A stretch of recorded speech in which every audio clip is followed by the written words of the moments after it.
Good morning. कैसे हैं आप लोग? Hope you all are doing well and study very very hard.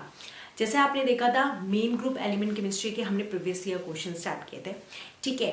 तो हमने काफ़ी हद तक क्वेश्चंस कर लिए थे। हमने नेट दिसंबर 2012 तक के क्वेश्चन कर लिए थे, एक दो क्वेश्चन रह गए थे। आज वहाँ से स्टार्ट करेंगे, 16 तक के कंप्लीट करेंगे। उसके बाद नेक्स्ट वीडियो में ये पूरी तरीके से फिनिश हो जाएगा क्योंकि काफ़ी बड़ी वीडियो हो जाएगी, ठीक है। स्टार्ट करते हैं। और आपको पता है क्वेश्चन यहाँ ब्लिंक करेगा। इसका पीडीएफ मैंने पिछले क्लास में भी दे दिया था, इसमें भी दे दूंगी। और जो 17 तक के हैं इसमें 18, 19, 20 के आपको नेक्स्ट वीडियो में पीडीएफ मिल जाएगा, ठीक है। अब स्टार्ट करते हैं। The total number of carbon oxygen bond present in the crystalline copper 2 acetate monohydride. ये सबसे इंपॉर्टेंट है कि इसका ना स्ट्रक्चर आना चाहिए और ये बहुत इंपॉर्टेंट है, तो इसके स्ट्रक्चर को आप अच्छे से समझ लो, ठीक है। कॉपर टू कब आएगा? जब दो कॉपर होंगे, ठीक है। एक कॉपर मैंने आप यहाँ लगा दिया, एक कॉपर मैंने यहाँ लगा दिया। मोनोहाइड्रेट मतलब एक कॉपर के ऊपर एक वाटर लगा दो, एक आपने यहाँ लगा दिया, एक आपने यहाँ लगा दिया। एसीटेट, ठीक है। तो हमारा क्या होता है? Acetate CH3C double bond O negative, ठीक है। इसका रेजोनेटिंग स्ट्रक्चर भी होता है ऐसे और ऐसे, तो ये दो रेजोनेटिंग स्ट्रक्चर्स में मिलता है, CH3CO नेगेटिव और डबल बॉन्ड O, ठीक है। तो यहाँ पे हम जो यूज करेंगे, ऑब्वियस सी बात है, अगर मैं इसका रेजोनेटिंग स्ट्रक्चर ओवरऑल बनाऊं तो CH3CO नेगेटिव O नेगेटिव, इस पे पूरा का पूरा ये रेजोनेट कर रहा है, तो हम इसके इस स्ट्रक्चर को यूज करेंगे, ठीक है। तो यहां से एक ऑक्सीजन आया, ठीक है, ये C, ये CH3, दूसरे O ने इसके साथ बॉन्ड बना रखा है। इसी तरीके से एक और है CH3, यहाँ पे एक O, एक इसने बना रखा है। इसी की एक और यूनिट, मतलब एक दो और एसिटाइल हमारे एसीटेट ग्रुप होते हैं, तो वो कैसे होगा? जैसे उसने मान लो यहाँ पे बना रखा है O CH3O, ये यहाँ पे इस तरीके से एक और आया CH3, यहाँ पे हमारा ये O आ गया और उसने इसके साथ बॉन्ड बना लिया। अब हमारे को इसमें बताना है कि कॉपर और ऑक्सीजन के कितने बॉन्ड है। देखो कॉपर का 1 2 3 4 5, इसी तरह के 6 7 8 9 एंड 10। तो कॉपर और ऑक्सीजन के टोटल बॉन्ड्स कितने हो गए? 10। तो इसका आंसर आ जाएगा 10 बॉन्ड्स। देखते हैं ऑप्शन कोई है ऐसा। यस, 21 का ए है, दैट इज 10, और ये आया था नेट दिसंबर 2012 में। तो आपको इसके लिए स्ट्रक्चर आना बहुत जरूरी है। इवन ये कोऑर्डिनेशन में भी ये वाला क्वेश्चन आता है, तो इसलिए इसको आप अच्छे से कर लेंगे। नेक्स्ट करते हैं। The electronegativity difference is the highest for the pair. देखो अभी अगर आपने मेरी पिछली क्लास नहीं देखी है वो भी आप देखेंगे, क्योंकि इस तरह के क्वेश्चन पे वहां करवा चुकी हूँ। देखो ये कैसे करना है। अब देखो लिथियम, पोटेशियम, फ्लोरीन, ऑब्वियस ही बात है, तो फ्लोरीन फैमिली लिख देंगे। फ्लोरीन, क्लोरीन, ब्रोमीन और आयोडीन। यहां से हाइड्रोजन तो है नहीं, ह ली ना की रब से फरियाद, ठीक है। अब देखो क्या क्या पूछा हुआ है, एक बार ऐसे लगा दे, ये, ठीक है। पूछा किस किस के बीच में है? Li और Cl के बीच में, आप इधर एरो लगा दो, ठीक है। K और F के बीच में, नेक्स्ट NaCl और LiF, ठीक है। तो ये देखेंगे कि सबसे ज्यादा डिफरेंस कहाँ पे है। ऑब्वियस सी बात है, साइज का डिफरेंस जितना ज्यादा होगा उतना ही ज्यादा इलेक्ट्रोनेगेटिविटी का भी डिफरेंस होगा, है ना। और जितना कम होगा उतना डिफरेंस जो है कम होगा। तो K और F के बीच में डिफरेंस है सबसे ज्यादा, तो K और F के बीच में है सबसे ज्यादा डिफरेंस साइज का। तो जब साइज का सबसे ज्यादा डिफरेंस होगा, क्योंकि ये सबसे ज्यादा इलेक्ट्रोनेगेटिव है, ये सबसे ज्यादा इलेक्ट्रोपॉजिटिव है, तो ऑब्वियस सी बात है ये हमारा हो जाएगा सबसे ज्यादा डिफरेंस। तो KF, that is option number B, ये हो जाएगा हमारा इस क्वेश्चन का आंसर। क्वेश्चन करते हैं। Boric acid is a weak acid in aqueous solution, but its acidity increases significantly in the presence of ethylene glycol। अगर आपने मेरा मेन ग्रुप एलिमेंट केमिस्ट्री की पूरी क्लासेस देखी हैं तो इसका आंसर आपको तुरंत मिल जाएगा, क्योंकि क्या करता है बोरिक एसिड में, ये चिलेट बनाता है, तो चिलेट जो है उसको एब्जॉर्ब कर लेता है। तो इसका ऑप्शन होगा बी, BOH4 जो कि चिलेट है, is consumed in forming a compound with ethylene glycol. Ethylene glycol के साथ ये चिलेट बनाता है जो कि ये BOH4 को कंज्यूम कर लेता है, तो उसकी एसिडिटी को इंक्रीज कर देता है। ये पूरी तरीके से आपके नोट्स में है बोरोन्स वाली फैमिली में, तो ये वहां से आंसर है, तो इसका आंसर हो जाएगा बी। नेक्स्ट आते हैं silicates with continuous 3D framework, ये भी आपके नोट्स के अंदर है, इसका आंसर है टेक्टोसिलिकेट्स, डी। इसी को हम 3D फ्रेम ऑफ सिलिकेट्स भी बोलते हैं, ठीक है। नेक्स्ट आते हैं, देखो ये कई क्वेश्चंस होते हैं ना कि जो जस्ट थ्योरेटिकल बेस्ड होते हैं, अगर आपने पढ़ा है तो आपको आएगा, नहीं तो नहीं आएगा। तो जो मेन बातें हैं उसको हम याद रख सकते हैं। विच ऑफ द फॉलोइंग इज, जैसे ये अगर इस तरह का मान लो क्वेश्चन आपने पढ़ा हुआ, तो आप इन क्वेश्चंस को आप छोड़ भी सकते हो वहां पे, और अगर आपने पढ़ा है तो आप टिक भी लगा सकते हो, ठीक है। जैसे अब नेक्स्ट क्वेश्चन है फ्लेम प्रूफ फैब्रिक्स कंटेन, या और H3PO4 यूज होता है वो फ्लेम प्रूफ फैब्रिक्स में, तो जिसको पढ़ा होगा वो ये कर लेगा, ठीक है। 27th क्वेश्चन कहते हैं among the compounds A to D those which hydrolyse easily are, ये अच्छा क्वेश्चन है, ठीक है। हमने हाइड्रोलिसिस के लिए दो मेन कंडीशंस करी थी, एक तो एम्प्टी ऑर्बिटल होनी चाहिए उसको एक्सेप्ट करने के लिए, और दूसरा हमने ये कहा था कि एक्सटेंट ऑफ पोलैरिटी उसमें बहुत ज्यादा होनी चाहिए। अगर हम NCl3 की बात करें या फिर NF3 की बात करें, यहाँ पे तो देखो नाइट्रोजन के पास ऑर्बिटल है ही नहीं है, यहाँ पे क्लोरीन के पास है, नाइट्रोजन के पास नहीं है, पर ये प्रोसीजर काफी ज्यादा लेंदी हो जाता है। अगर हम नॉर्मल सिर्फ और सिर्फ ये बेस्ड पे करें कि उनके पास एम्प्टी ऑर्बिटल हो और इलेक्ट्रोनेगेटिविटी का एक्सटेंट ज्यादा हो, तो दो ही ऑप्शन हमारे पास बचते हैं, दैट इज BiCl3 और PCl3, ठीक है। अब इन दोनों में एक्सटेंट ऑफ पोलैरिटी है क्योंकि ये बहुत ज्यादा इलेक्ट्रोनेगेटिव है, ये इलेक्ट्रोनेगेटिव कम है क्योंकि nitrogen, phosphorus, arsenic, antimony, bismuth, जैसे जैसे नीचे जाते हैं इलेक्ट्रोनेगेटिविटी डिक्रीज करती जाती है, मतलब ये ज्यादा इलेक्ट्रोनेगेटिव है तो इसके ऊपर जो एक्सटेंट ऑफ पोलैरिटी है वो बहुत ज्यादा होगी। जब एक्सटेंट ऑफ पोलैरिटी बहुत ज्यादा होगी तो ऑब्वियस सी बात है कि वो जल्दी इलेक्ट्रॉन को अपनी तरफ खींचेगा और हाइड्रोलाइज कराएगा, ठीक है। तो एक्सटेंट ऑफ पोलैरिटी इसके ऊपर ज्यादा है बिकॉज ये इलेक्ट्रोनेगेटिव ज्यादा है, ठीक है। और सेकेंड एम्प्टी ऑर्बिटल तो इसमें भी है इसमें भी है, तो एक्सटेंट ऑफ पोलैरिटी फॉस्फोरस पे ज्यादा है, इस वजह से इसका आंसर आ जाएगा PCl3, तो इसका ऑप्शन हो जाएगा डी, ठीक है। नेक्स्ट करते हैं the correct equilibrium order for the interconversion of different forms of SiO2। अब देखो जिसने SiO2 के डिफरेंट फॉर्म्स पढ़े हुए थे वही बता सकता है, तो ये बहुत आसान है, इसका आंसर है बी, क्वार्ट्ज, फिर जो होते ट्रिडिमाइट, क्रिस्टोबलाइट, फिर लिक्विड SiO2, ये इसी तरीके से फॉर्म्स इंटर कन्वर्ट होते हैं। एक बार आप देख लोगे, लर्न कर लोगे तो आपके दिमाग में बैठ जाएगा, तो इसका आंसर है बी, ठीक है। अब नेक्स्ट करते हैं, देखो जो ये नेक्स्ट क्वेश्चन है ना वो बिल्कुल इसी के ऊपर बेस्ड क्वेश्चन है। इसमें आपसे पूछा है which of the following pair has the highest difference in the first ionisation energy. First ionisation energy, देखो आयोनाइजेशन एनर्जी क्या होता है, the amount of energy required to remove electron from isolated atom, ठीक है। ऑब्वियसली बात है जितना छोटा साइज होगा उसमें से इलेक्ट्रॉन निकालना उतना ही ज्यादा टफ होगा, तो इसने बोला है कि इनमें डिफरेंस बता दो कि सबसे ज्यादा इलेक्ट्रोनेगेटिविटी का डिफरेंस किसमें होगा, तो ये जीनोन फैमिली दे रखी है और ये लिथियम फैमिली दे रखी है, ठीक है।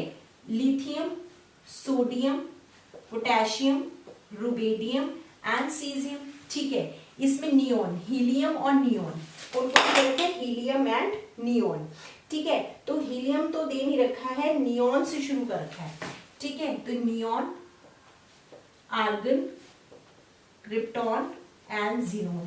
अब ये देख लेते हैं कौन कौन से पूछे हुए हैं। सबसे पहले जीनोन और caesium, xenon and caesium.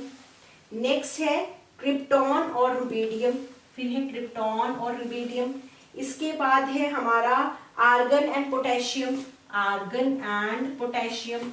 Next है हमारा नियोन एंड सोडियम, मतलब बिल्कुल एक एक के डिफरेंस में है बस, ठीक है। इन चारों में पूछा हुआ है, आपको खुद को पता होगा जैसे जैसे हम नीचे जाते हैं साइज इंक्रीज करता है, साइज इंक्रीज करता है, आयोनाइजेशन एनर्जी कम होती चली जाती है।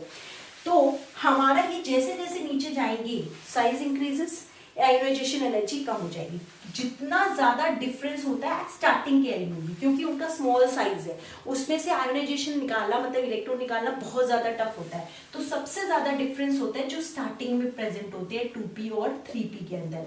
तो इसका आंसर हो जाएगा सोडियम एंड नियॉन। ये हमेशा ध्यान रखना, चाहे इलेक्ट्रॉन एफिनिटी है, चाहे आयोनाइजेशन एनर्जी है, चाहे इलेक्ट्रोनेगेटिविटी है, अगर ये स्टार्टिंग में है तो वो स्टार्टिंग के मटेरियल में आ जाएगी। अब यहाँ पे भी स्टार्टिंग में था, पर इनके बीच में डिफरेंस बहुत ज्यादा था। यहाँ पे डिफरेंस ऑलमोस्ट सबका सेम है ना, डायगोनली चल रहा है। तो उसमें हम देखेंगे जो जितने ज्यादा ऊपर होगा, क्योंकि स्मॉलर साइज होगा, तो इलेक्ट्रॉन जो हमारा आयोनाइजेशन एनर्जी का डिफरेंस है वो बहुत ज्यादा होगा। तो इसका आंसर आ जाएगा सोडियम एंड नियॉन। ठीक है, अब नेक्स्ट क्वेश्चन करते हैं। देखो अब हम अपने नेक्स्ट क्वेश्चन करते हैं, electron change in reaction of cerium sulphate KMnO4 HNO2 Ni2 with hydrazine in acidic medium. इनका रिडक्शन होने में कितने इलेक्ट्रॉन्स इन्वॉल्व होंगे, या डायरेक्टली भी याद कर सकते हैं सीरियम सल्फेट, ठीक है, होल चॉइस KMnO4। अगर इनका हम रिडक्शन कराते हैं इन हाइड्राजीन इन एसिडिक मीडियम, तो इनमें एक इलेक्ट्रॉन का एक्सचेंज होता है HNO2 और I2। इसके अंदर 2 इलेक्ट्रॉन का एक्सचेंज होता है, इसमें 4 इलेक्ट्रॉन का एक्सचेंज होता है। तो इसे आप डायरेक्टली भी याद कर सकते हैं। तो इसका आंसर हो जाएगा 1, 1, 2 and 4 electron, that is option number A. तो इसका आंसर हो जाएगा ऑप्शन नंबर ए। अब 32 करते हैं, बहुत अच्छा क्वेश्चन है। Among the oxides of nitrogen N2O3, N2O4, N2O5 the compound having NN bond is.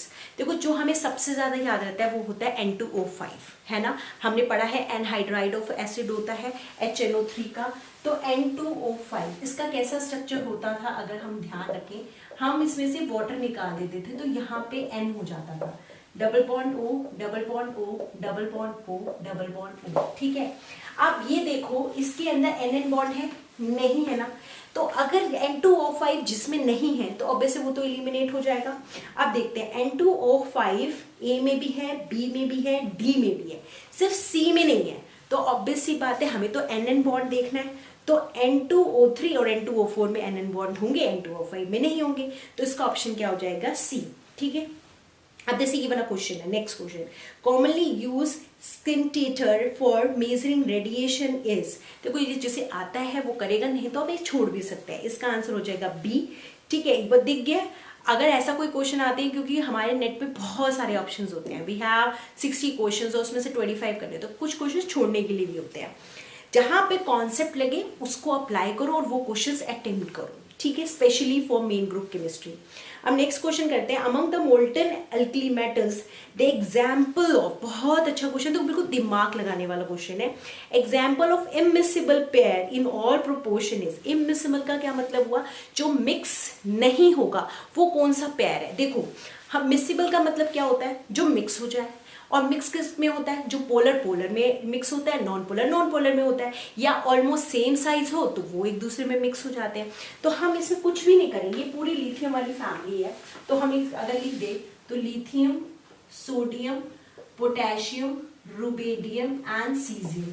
ठीक है, अब देखो सबसे पहले है सोडियम एंड पोटेशियम, ये दोनों लिखते जाओ जिन जिन का बन रहा है, पोटेशियम एंड सीजियम ये दोनों। ठीक है, इसके बाद है लिथियम एंड सीजियम ये दोनों, इसके बाद है रुबेडियम एंड सीजियम।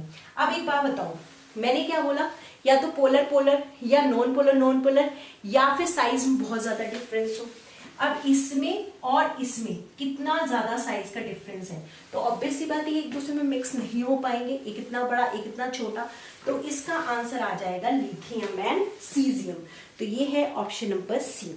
ठीक है, Among the following an example of hypervalent species is। hypervalent का क्या मतलब होता है, जिनके पास 8 से ज्यादा इलेक्ट्रॉन प्रेजेंट हो।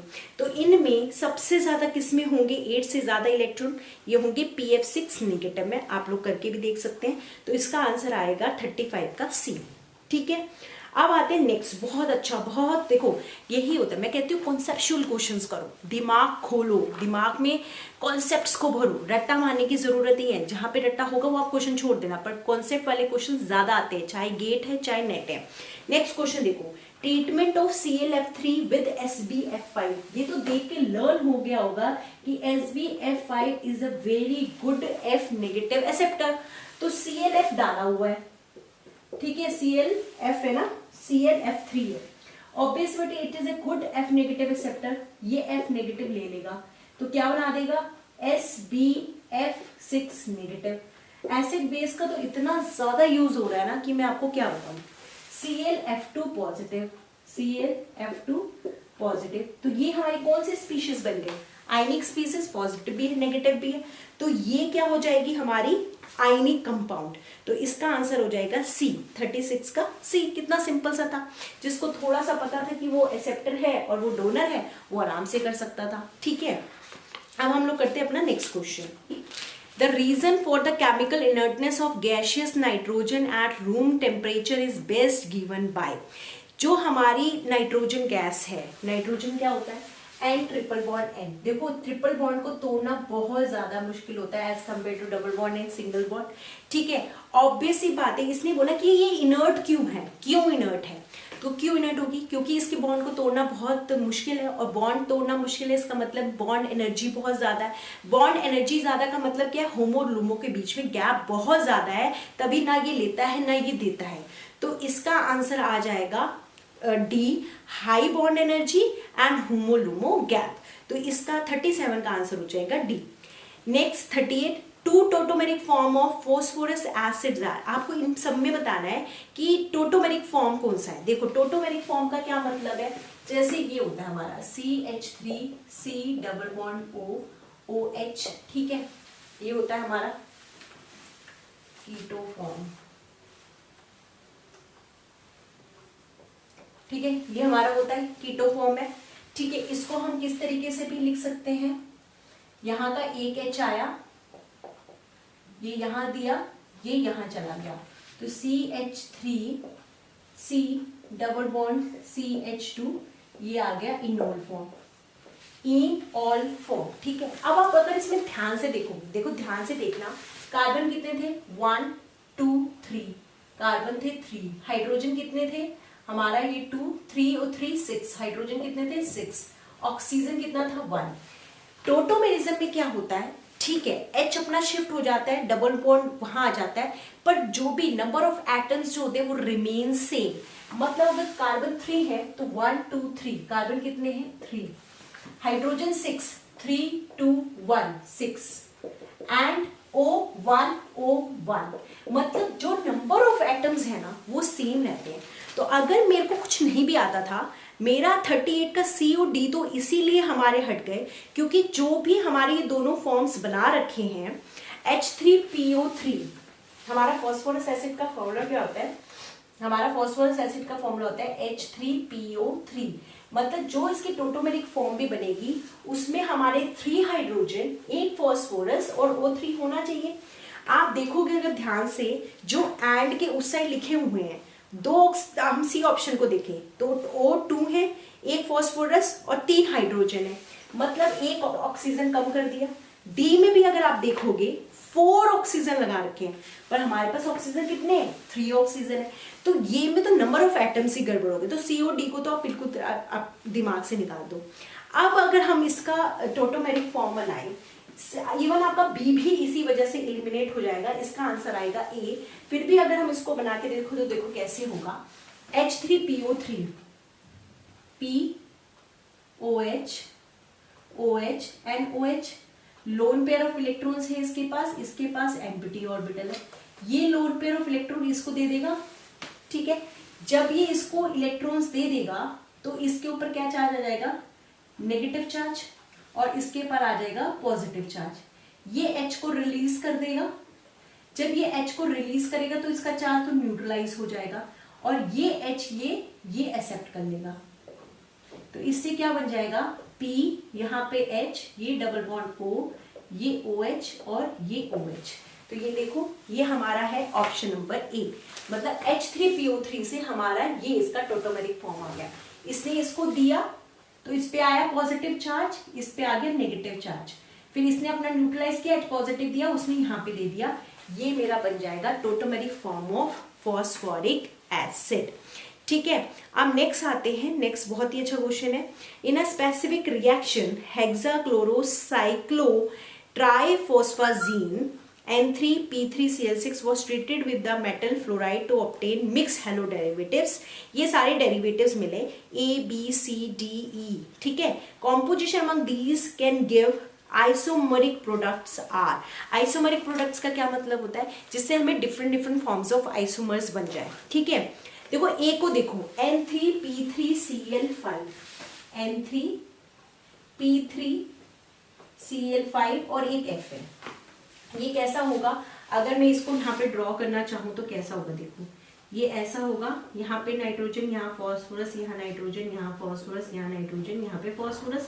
ये ऐसे देता होता है हमेशा, इस तरीके से रहता है नाइट्रोजन का फॉस्फोरस, ऐसे है।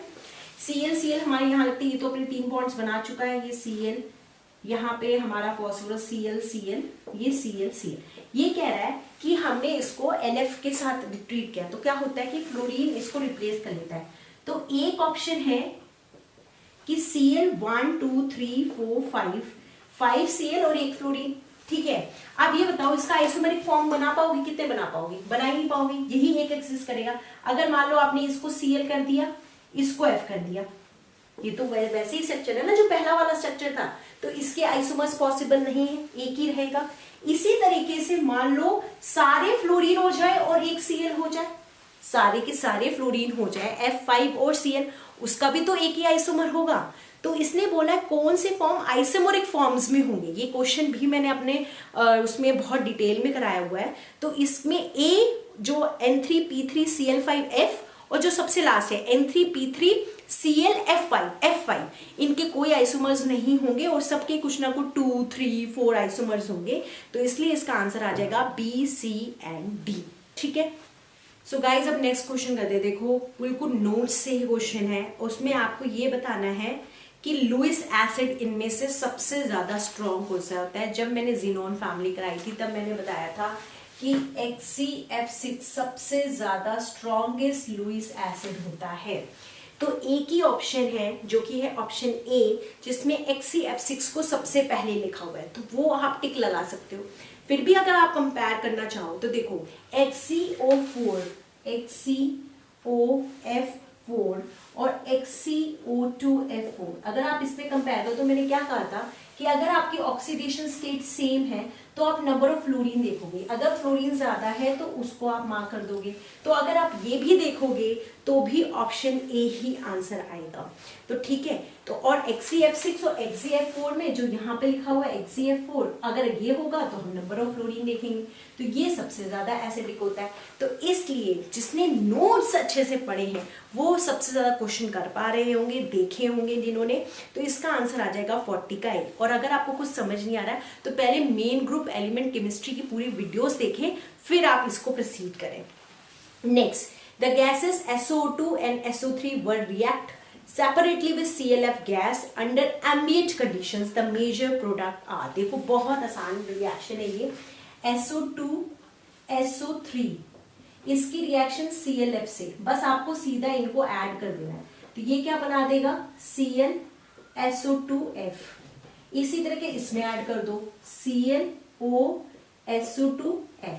अब देख लो ये दोनों किस में मिल रहे हैं आपको, ये है हमारा ऑप्शन नंबर डी SO2ClF, इसको ये भी लिख सकते हो, ये क्या है ClO SO2F।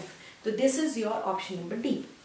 Next 42, the correct statement for ozone is, देखो ओजोन क्या करती है, यूवी रेडिएशंस को एब्जॉर्ब करती है, तो ये सीधा आंसर है हमारा A, it absorb radiations in the wavelength region 290 to 320 nanometre, जो कि यूवी की होती है। नेक्स्ट 43 दिख रहा होगा आपको, the solid state structure of aluminium fluoride, जिसने बहुत अच्छे से पढ़ा हुआ है कि एल्यूमिनियम फ्लोराइड के एक यूनिट का ऑक्टाहेड्रल स्ट्रक्चर होता है, तो उसने डायरेक्टली आंसर लगा दिया होगा ऑप्शन नंबर सी, क्योंकि एक तो पॉलीमेरिक फॉर्म में होता है और सेकेंडली हर एल्यूमिनियम एक ऑक्टाहेड्रल यूनिट में होती है। तो इसका आंसर आ जाएगा 43 का सी। ये है अच्छा question 44, the orbital interactions shown below represent, आपको ये बताना है, आपके ऊपर डायग्राम ड्रॉ कर रखा होगा, आप देख रहे होंगे, आपको ये बताना है कि इनमें से किसका डायग्राम हो सकता है। देखो sp3 की आपने बॉन्ड्स बना रखे हैं, बहुत आसान से, अगर आप ध्यान से देखो तो मान लो जैसे ये कार्बन है, ये H है, ये H है, ये H है, ये है, ठीक है। फॉर एग्जाम्पल मैंने कार्बन मान लिया, तो ये क्या है, मेरी sp3 हाइब्रिडाइज्ड है। sp3 हाइब्रिडाइज कैसे रहा होगा, ये एक s ऑर्बिटल, ये एक s ऑर्बिटल, ये एक s ऑर्बिटल, ये इंटरेक्ट करिए दूसरी स्पीशीज के साथ, ठीक है। तो साफ सीधी सी बात है, B एंड D तो इसमें एलिमिनेट हो जाएंगे, ठीक है। B एंड D तो पूरा आराम से एलिमिनेट हो जाएंगे। नेक्स्ट रहेगा CH3, या तो एल्यूमिनियम या CH3 लिथियम। हमें पता है कि लिथियम की तो s ऑर्बिटल इन्वॉल्व होती है, एल्यूमिनियम की p ऑर्बिटल इन्वॉल्व होती है, और यहाँ पे भी हमारा इंटरेक्शन दिखा रखा है, यहाँ पे s ऑर्बिटल्स, तो s ऑर्बिटल्स हमारी किसकी होंगी, ऑब्वियस सी बात है लिथियम की होंगी। तो इसका ऑप्शन आ जाएगा B, CH3Li इंटरेक्शन इन Li4CH3 4। मतलब ये तो आपके sp3 हाइब्रिडाइज होगी, जिसकी वजह से मैंने CH3 लिख दिया, ठीक है। s ऑर्बिटल देखना था, एल्यूमिनियम और लिथियम, एल्यूमिनियम का P तो लिथियम का S, तो ये जो है हमारा ऑप्शन हो जाएगा ऑप्शन नंबर C। अभी किया। Next question 45, ozone present in upper atmospheric protect people on the earth, किससे प्रोटेक्ट करता है, यूवी रेडिएशन से। तो ये क्या हो जाएगा, due to absorption of radiation of wavelength at 255 nanometre, same वही क्वेश्चन था, तो इसका आंसर आ जाएगा 45 का भी C। नेक्स्ट आते हैं, the correct order of decreasing electron negativity of the following atom. देखो जब भी ये आए ना, इलेक्ट्रोनेगेटिविटी, आयोनाइजेशन एनर्जी, सिंपल सी पीरियोडिक टेबल लिख लिया करो। अब यहाँ पे हमें क्या क्या देख रखा है, देखो हमारा है, अगर मैं देखूं तो सल्फर है, आर्सेनिक है, एल्यूमिनियम है और कैल्शियम है। हमें पता है कैल्शियम तो यहाँ पे होता है ना, S ब्लॉक का होता है। फिर आता है boron family, that is aluminium, ठीक है। इसके बाद हमारा आता है सिलिकॉन फैमिली, कार्बन फैमिली। इसके बाद आता है नाइट्रोजन फैमिली, जिसमें से नाइट्रोजन, फॉस्फोरस, आर्सेनिक मेरा यहाँ पे आ गया। इसके बाद हमारा आता है सल्फर फैमिली, जो कि हो गया यहाँ पे, ठीक है। हमें पता है जैसे जैसे हम इधर जाते हैं तो इलेक्ट्रोनेगेटिविटी इंक्रीजेस, फ्लोरीन सबसे ज्यादा इलेक्ट्रोनेगेटिविटी होता है, और जैसे जैसे नीचे जाते हैं इलेक्ट्रोनेगेटिविटी डिक्रीजेस। और कैल्शियम नियर अबाउट थोड़ा सा यहाँ पे होता है, नीचे होता है ना, लिथियम, सोडियम, पोटेशियम। तो यहाँ पे हमारे ये तो नीचे है, मैग्नीशियम वाली सीरीज में होता है, ठीक है। अब अगर हम इधर देखेंगे तो सल्फर जो है सबसे ज्यादा इलेक्ट्रोनेगेटिव होना चाहिए। तो देख लो क्या एक ऐसा ऑप्शन है जहां मुझे सल्फर सबसे ज्यादा दिख रहा है। तो दो ऑप्शन है, एक तो B और एक D, ठीक है। अब आते हैं, एक में आर्सेनिक ज्यादा दे रखा है, एक में कैल्शियम ज्यादा दे रखा है। वो कैल्शियम तो होना ही नहीं है, वो तो बहुत ज्यादा पीछे है, आर्सेनिक इसके बगल में है, तो ऑब्वियस सी बात है सल्फर आर्सेनिक वाला ऑप्शन ज्यादा सही होगा। तो इसका आंसर आ जाएगा B, sulphur arsenic, then aluminium, then calcium, ठीक है। नेक्स्ट देखो, ये बहुत आसान क्वेश्चन है। ये क्वेश्चन के लिए सिंपल ट्रिक मैंने आपको बता रखी है। अगर नेगेटिव चार्ज ज्यादा होगा साइज बड़ा होगा, अगर पॉजिटिव चार्ज ज्यादा होगा तो साइज स्मॉलर होगा, बस उस अकॉर्डिंग आप लगा दो। 48 में हमारा सल्फर है, S2 नेगेटिव है, S पॉजिटिव है शायद, S2 पॉजिटिव है एंड S4 पॉजिटिव। मैंने कहा जितना नेगेटिव चार्ज ज्यादा उसको बड़ा कर दो, तो S2 नेगेटिव, फिर न्यूट्रल एटम आएगा, फिर इसके बाद S2 पॉजिटिव, और जितना प्लस साइन होगा उतना साइज स्मॉलर होगा, S4 पॉजिटिव। तो देखो ये वाला ऑप्शन किसमें है, that is your option number C। तो C हमारा हो जाएगा। बस जहां पे आइसो इलेक्ट्रॉनिक स्पीसीज हो वहां पे आप ये कर लेंगे, जहां जिसका नेगेटिव चार्ज जितना ज्यादा हो उतना बड़ा, और जिसमें टाइमिंग साइज जितना छोटा वो सबसे ज्यादा छोटा। और इसका रीजन भी मैंने अपनी प्रीवियस क्लास में दिया हुआ है, ठीक है। अब नेक्स्ट क्वेश्चन करते हैं। हाँ, नेक्स्ट क्वेश्चन है reaction of elemental as arsenic, this is as नहीं है, this is arsenic with hot and concentrated HNO3 and H2SO4 respectively give, हमारे को क्या मिलता है। देखो आर्सेनिक की रिएक्शन ये याद करेंगे हम, आर्सेनिक की रिएक्शन जब हॉट HNO3 के साथ होता है और H2SO4 के साथ होता है तब हमारा क्या बनता है, ये हमारा बनता है HSO4 H3ASO4 और ये हमारा बनता है HASO4 जो कि काफी अनस्टेबल होता है, तो उसके बाद ही हमारा बन जाता है AS4O6। तो इसका आंसर आ जाएगा योर ऑप्शन नंबर डी। ठीक है, इस रिएक्शन को आप थोड़ा सा याद कर लेंगे। ठीक है, नेक्स्ट आप करते हैं among fluorine negative, Na positive, O2 negative, magnesium 2 positive, those having the highest and lowest ionic radii. मैंने क्या बताया, आयनिक रेडियाई की जब भी बात आएगी तो जिस पे नेगेटिव चार्ज ज्यादा होगा वो सबसे बड़ा, जिसमें सबसे छोटा पॉजिटिव जितना ज्यादा होगा वो। अब देखो इसमें से 2 नेगेटिव, O2 नेगेटिव सबसे ज्यादा नेगेटिव वाला होगा तो सबसे बड़ा, और सबसे ज्यादा छोटा कौन सा हो जाएगा, मैग्नीशियम 2 पॉजिटिव। तो इसका आंसर आ जाएगा आपका 51 का सी। ठीक है, द करेक्ट ऑर्डर ऑफ, देखो ये है पूरा कॉन्सेप्चुअल क्वेश्चन, इसको हम अगर ध्यान से देखेंगे दोनों क्वेश्चन 52 एंड 53 पूरा कॉन्सेप्ट बेस्ड क्वेश्चन है, इसको हम आराम से देखेंगे क्या है। देखो, correct order of retention of cations on a sulphonated cation exchange resin column is. देखो जब भी ना क्रोमैटोग्राफी की बात आ जाए, कॉलम की बात आ जाए, रीजन्स की बात आ जाए, तब हम पहले क्या करते हैं, जो भी हमारे कंपाउंड्स होते हैं ना उनका हम एक्वस सोल्यूशन बनाते हैं। ठीक है, अब हमारा अगर हम देखें तो लिथियम, सोडियम, पोटेशियम को हम अच्छे से जानते हैं, सिल्वर हमारी बात छोड़ देते हैं। तो लिथियम, सोडियम एंड पोटेशियम, ठीक है, हमें पता है हमें इसका बनाना है एक्वस सोल्यूशन। एक्वस सोल्यूशन का मतलब है कि हमारे को चाहिए लिथियम प्लस, सोडियम प्लस और पोटेशियम प्लस। अगर मेरे को नॉर्मल बात करनी होती तो इसका साइज सबसे ज्यादा, इसका साइज सबसे ज्यादा, फिर ये सबसे छोटा। पर जब हम एक्वस सोल्यूशन बनाते हैं तब हम देखते हैं हमारा क्या बनता है, हाइड्रेटेड आयंस बनते हैं, जो जितना छोटा होगा उतना वाटर को अट्रैक्ट करेगा। तो इनमें सबसे छोटा कौन है, लिथियम, तो ये वाटर को सबसे ज्यादा अट्रैक्ट करेगा।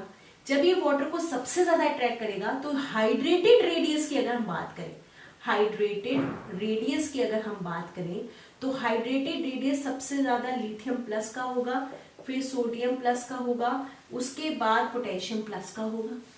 ठीक है, हाइड्रेटेड रेडियस जब इसका सबसे ज्यादा होगा तो ऑब्वियसली बहुत बड़ा है, तो रीजन के साथ ये इंटरेक्ट ही नहीं करना चाहेगा। देखो ये ब्लॉक का बहुत इंपॉर्टेंट कॉन्सेप्ट है, तो ये रीजन के साथ इंटरेक्ट नहीं करना चाहेगा ये, क्योंकि बहुत बड़ा है, जितना छोटा होगा वो ज्यादा इंटरेक्ट करेगा, तो ये इंटरेक्शन इसकी होगी ज्यादा। तो जब मैं कॉलम में डालूंगी, रेजिन हमारा है, रेजिन पहले से यहाँ प्रेजेंट है, तो लिथियम क्योंकि बड़ा था वो सबसे आखिरी में इंटरेक्ट करेगा, सबसे पहले करेगा पोटेशियम इंटरेक्ट, सबसे ज्यादा करेगा पोटेशियम इंटरेक्ट। तो क्वेश्चन सिर्फ इतना सा है कि कौन इंटरेक्ट करेगा, किसका रिटेंशन ज्यादा होगा, तो ऑब्वियसली पोटेशियम का सबसे ज्यादा होगा, फिर सोडियम का होगा, फिर लिथियम का होगा। ठीक है, इसका होगा सबसे ज्यादा। तो ये देखो इसका किसमें है ये वाला पोर्शन, तो ये है हमारा दो में, एक तो ए में और एक बी में। अब देखेंगे सिल्वर कहाँ पे आएगा। देखो जब सिल्वर की बात करते हैं, सिल्वर में होता है पोलराइजिंग इफेक्ट, इसका पोलराइजिंग इफेक्ट होता है बहुत ज्यादा, और जिसका जितना ज्यादा पोलराइजिंग इफेक्ट होगा वो उतना अट्रैक्ट करेगा, उतना उसमें रिटेंशन ज्यादा होगी। तो इन सब में सबसे ज्यादा होगा Ag प्लस का, फिर पोटेशियम का, फिर Na का, फिर लिथियम का। तो इसका ऑप्शन हो जाएगा ए। नेक्स्ट बिल्कुल इसी पे बेस्ड है, 12 crown 4 binds with alkali metal ions in the following order. Obviously bind करना है, बाइंड का मतलब होता है साइज, आपको सिर्फ साइज के ऊपर ही जाएगा। तो इसने बोला कि कौन सा फैक्टर है, किसके ऊपर डिपेंड करता है, तो a right size of the cation. अभी हमने देखा कटायन के साइज के ऊपर पूरा बेस कर रहा है कि वो रेजिन के साथ कितना अच्छा इंटरेक्शन कर रहा है। तो इसका आंसर हो जाएगा 53 का ए। नेक्स्ट आते हैं, बहुत अच्छा क्वेश्चन है ये, मैंने करवाया हुआ है। ठीक है, XeF6 की रिएक्शन करनी है, XeF6 की रिएक्शन करनी है, XeF6 की रिएक्शन करनी है NaNO3 के साथ, Na प्लस NO3 नेगेटिव। ठीक है, कुछ नहीं करना, एक F नेगेटिव इसको दे दो, एक F नेगेटिव इसको दे दो, तो क्या बन जाएगा NaF plus NO2F।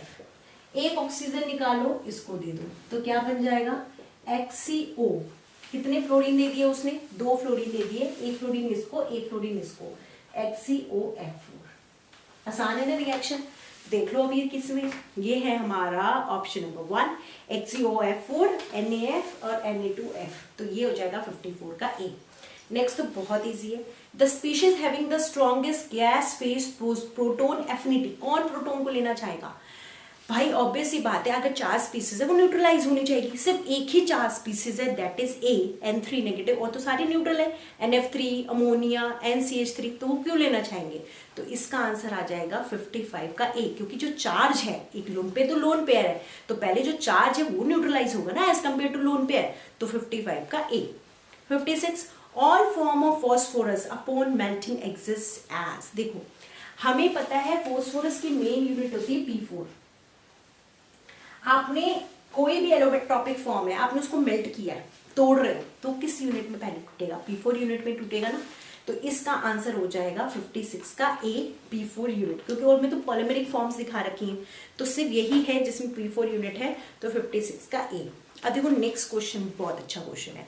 The magnitude of stability constant of potassium ion complexes among this, क्योंकि ये आपको दिखाई दे रहे होंगे। देखो आपको एक कॉम्प्लेक्स बनाना है पोटेशियम प्लस के साथ, पोटेशियम प्लस है, ऑब्वियस सी बात है it want to neutralise itself. देखो सारे कॉन्सेप्ट बेस्ड क्वेश्चन है। अब एक जो सबसे पहला ए है उसमें 2 नाइट्रोजन है, बी में 1 नाइट्रोजन 1 ऑक्सीजन है, सी में सल्फर है। सिर्फ ये देख लो कौन सबसे अच्छा डोनर होगा ना, वो आंसर होगा। हमें पता है electronegativity of oxygen is greater than that of the electronegativity of the nitrogen, तो ये तो कम ही देगा। तो अगर 2 नाइट्रोजन है और एक जगह 1 नाइट्रोजन और 1 ऑक्सीजन है, तो obviously this is a very good donor. ये तो हमें पता चल गया, ए आना चाहिए आंसर। अगर अब मैं बात कर रही हूँ सल्फर के साथ, देखो सल्फर में प्रॉब्लम क्या होती है, डोनेट तो कर देता है, इलेक्ट्रोनेगेटिविटी कम होती है, पर इसमें डी ऑर्बिटल होते हैं, तो ये बैक भी ले सकता है, डी ऑर्बिटल की वजह से ये अपने बैक भी ले सकता है, तो ये तो सबसे लीस्ट डोनर होगा, तो ये हो जाएगा आंसर। जिसमें 2 नाइट्रोजन है वो ज्यादा अच्छे से डोनेट करेंगे, वो ज्यादा अच्छे से उसके साथ रिटेंशन कर पाएंगे, उसको अच्छे से कॉम्प्लेक्स बना पाएंगे, तो ए, बी एंड सी, तो ये क्या हो जाएगा, A, B and C, that is option number C. अब ना नेक्स्ट वीडियो में मिलते हैं, इसमें थोड़ा सा प्रॉब्लम हो गया था, अब नेक्स्ट में पूरा कंप्लीट कर